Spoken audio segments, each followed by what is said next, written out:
French President Emmanuel Macron also showing his support for Ukraine today, tweeting in French, English, and Ukrainian. He wrote, "People of Ukraine, France stands by your side, to solidarity, to victory, to peace."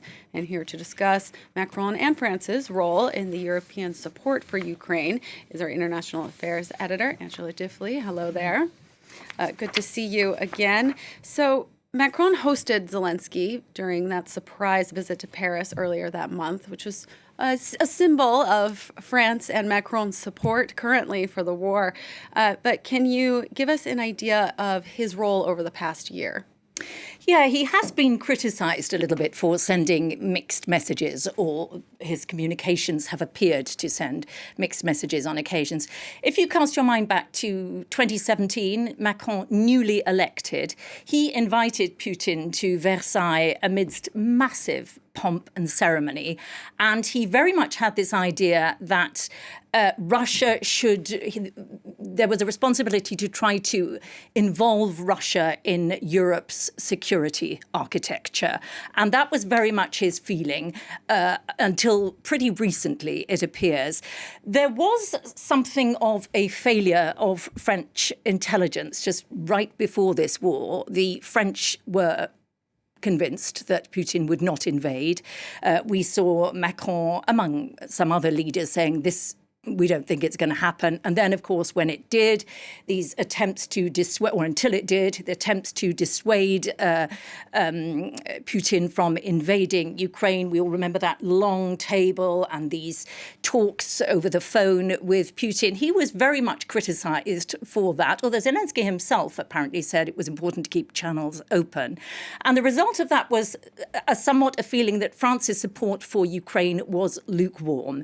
And so much more recently, they have gone out of their way to to affirm their solidarity. He has said, we want Ukraine to win this war. Russia must not win. That said, as recently as last Sunday, he warned again. He said Russia must be defeated militarily, but he warned against the idea of Russia being crushed totally in this. And that is, of course, because military historians will tell you World War I, Germany was perceived to be humiliated afterwards, and very many military historians draw a direct line from World War I to World War II. That humiliation, they said, led to World War II. Again, Macron is criticised when he alludes to this, and so his allusions are more and more opaque. Mm-hmm. And what other historical considerations come into play when we're discussing the position of France and Russia? Yeah, well, France, is firmly in the West. The West is built on Enlightenment values to a certain extent. It is firmly in the West. But that said, during the Cold War, for example, we had examples, Charles de Gaulle, who pulled France out of NATO's integrated military command, which meant that French forces, although in NATO and operating with NATO, were not under NATO command. And that lasted right up until Sarkozy in 2009. So France has always tried to maintain a certain strategic equidistance, I'm not sure if that's quite the right word, between the US and Russia during the Cold War.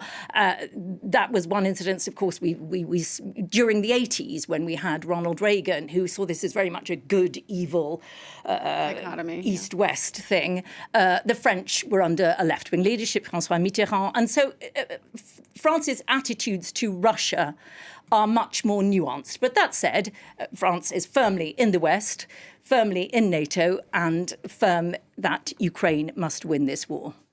International Affairs Editor Angela Diffley, thank you so much for putting this in perspective for us.